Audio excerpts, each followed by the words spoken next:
Hey, Rich. Hi, Barb. How you doing? I'm doing great, thanks. Wonderful. Hi, I'm Barb Stuhlemmer with BLITZ Business Success. And I'm Rich Grof from RG Performance Development. And we'd like to welcome you to our series, How to Make This the Best Year Ever. Last time we talked about finding out the number one thing that's holding you back. And this time we're going to talk about how to develop a powerful revenue stream. So today's topic is going to be why it's important to have one revenue stream. It's really critical when you're building your business that you actually have some way that you understand that you can make money when you need it.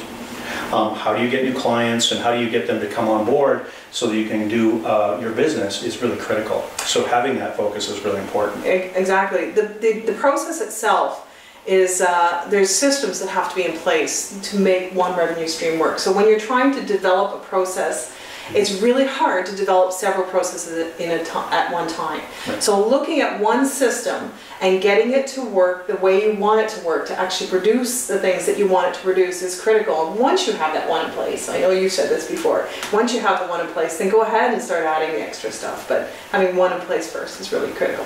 Absolutely. Focus actually dictates what you get out of the actual revenue stream itself. So if you're not really sure what you're doing and you're not really sure where the business is coming from, the likelihood of you maintaining that or sustaining it is really hit and miss. Many experts and my mentors talk about niching, and when any kind of training, anything that I train or the things that I teach, I always talk about niching. So sometimes focusing on one revenue stream is good, but actually recognizing what the niche is in that revenue stream and paring it right down to something very something very simple really can open up a huge market to you without you having to do extra revenue streams. So Barb, I know that you have a special way of explaining the dangers of not having focus. Could you tell us more about that? Well, sure. I really refer to this as the shiny object syndrome. We have a tendency to really want to do a lot of the things that we see that are cool or interesting, new technology. You've heard other people being able to make money on certain streams, so you think, well, that sounds really easy, I'll just add that in. You know, having this little extra package could probably be really easy, but the problem when you're not focusing on one area or one stream at a time is that you don't get to develop something until it works really well.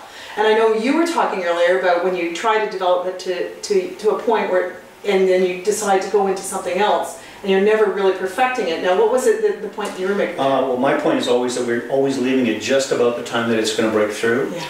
And it's the little stuff, it's the little things that you tweak on step number 2 that make step number 5 really start to shine. Yeah. And my example is sometimes when you make an adjustment of like 2%, it's that 2% rule where you adjust 2% at this level, it comes out on the bottom. It's kind of like that big funnel, and it turns out to 20 or 30% that you're getting more for the bottom end. Right. And sometimes that's as simple as maybe the way you're saying something, or when you're handing out the brochure, or when you're talking about coming on board and working with that individual. It's not usually a big thing. Right. It makes a radical difference. Yes. Great idea, Barb. That brings us to our second point, which is why are you doing and what are you doing to get things working?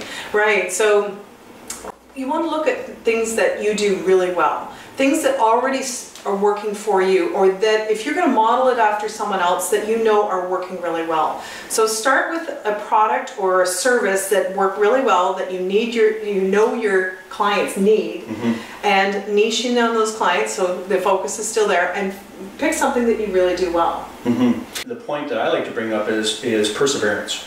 You have to really start working at it. You got to find out what's working, what's not working, and then you got to tweak it all the way along the line. You could be doing number 1 or the first couple steps really well, and by the time you get to the bottom, you're only getting 1 or 2 new clients, and it's really not working the way you want. Yeah. And I think that the key that I like to point out is, wow, you really do have to center in on what's not working, and make those small adjustments as you're going through. Right. Do that. Now you talk about the syndrome too. You talk about I do. I tried that. I tried it. Yeah, we get people all the time, and if you're around a bunch of business people, all you got to do is say, I'm going to try this. And they're going to give you an opinion. And it's usually, I tried that, it didn't work, or I tried that, it was wonderful, or I did this and it worked, I tried that, I tried that. Really what they're saying is they're not really sure what they want to do or how it works. They don't have enough information there, so what they're doing is they're going to throw some mud up against the wall. And they're going to see what comes out of that. And they're not going to really examine it all the way through, so it's just about, I'm going to try sending out a brochure. That's the biggest one. I'm going to send out a brochure, we're going to go to 10,000 homes, and it's going to get me all kinds of business. And then when it doesn't, they're really disappointed. Or if it does once, the second time it may not. And that really creates a kind of confusion if you're a business owner. Yeah. So this relates to, you might have heard of the SMART goals or something, and you need to have a realistic goal about the I tried that. So if you're going to try something, have a realistic outcome. And if you say, okay, I'm going to put out a brochure, a realistic outcome from a brochure is that you may get a certain amount of calls. So if your expectations out of 10,000 is that you're going to get 100 calls, and you don't get 100 calls, then you're going to reevaluate. But if your expectation out of a 10,000 is that you're going to get 100 clients, that might not be a realistic expectation, depending on what your service or your product is. Exactly. Yeah. Yeah.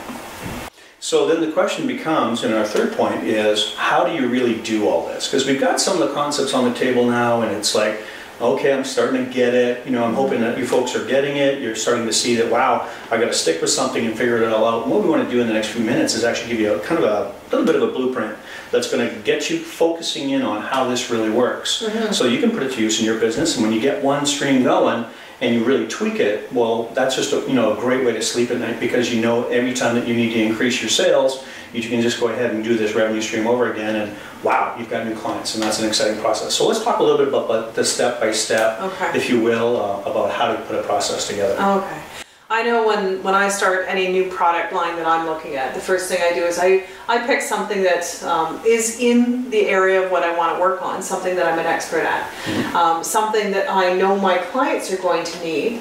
So I'm focusing it in, and then I pick, and when I look at what it could be, I decide what clients this is going to be. So again, back to the focus and niche, right? So back to the one stream, and make that decision. So, but to be able to evaluate that better, you were talking about research. Research is awesome. You really do need to know your client. You got to know what your client wants. You got to know why they want it. You got to know the emotion that it brings for your client.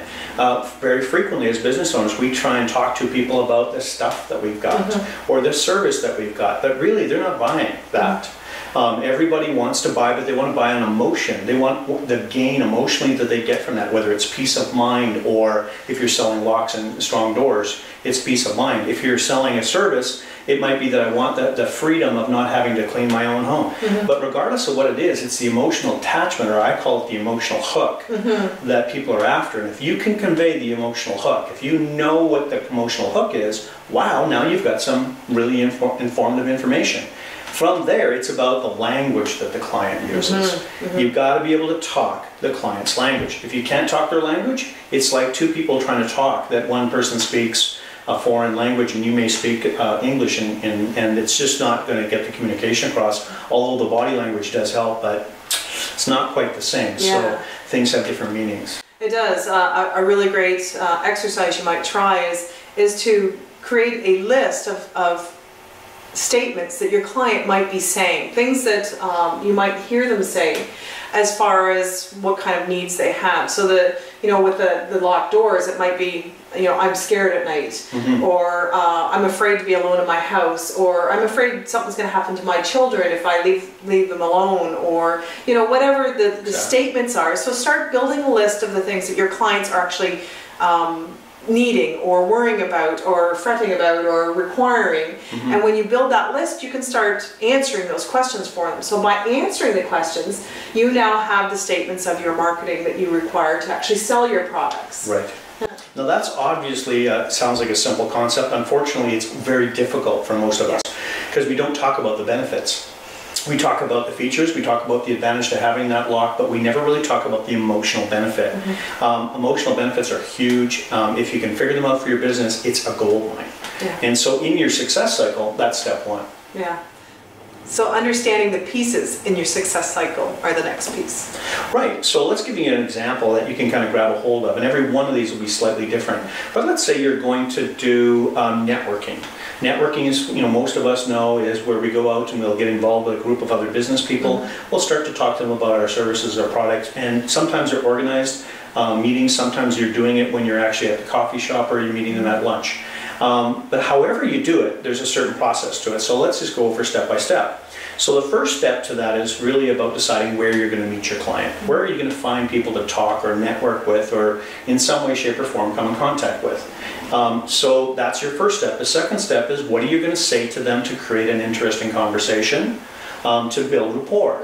From the building of the rapport, then it's another step where you're turning around and saying, okay, I'm introducing you to my service, and possibly interviewing them on the spot about what they have a need for, or do they have a need, or asking those key questions that will really get them grounded out. Now you've got somebody that's somewhat interested, or they're not interested, but at least you know a little bit more about that individual.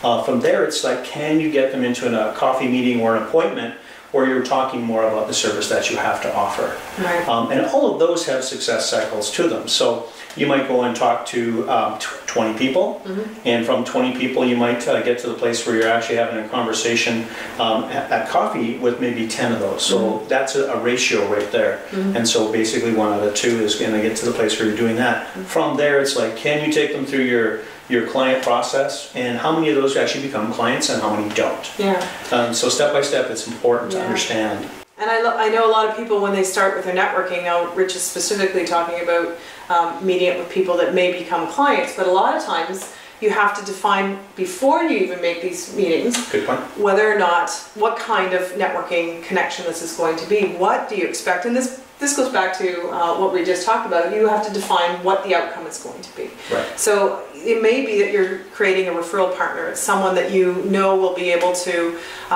reach out to your clients, someone else who sees your potential clients and was going to be able to speak highly of you and your business. So you want to make a good impression with this person, because you want them to talk very highly about what your competencies are, what your products are, and your skills and the quality and whatnot.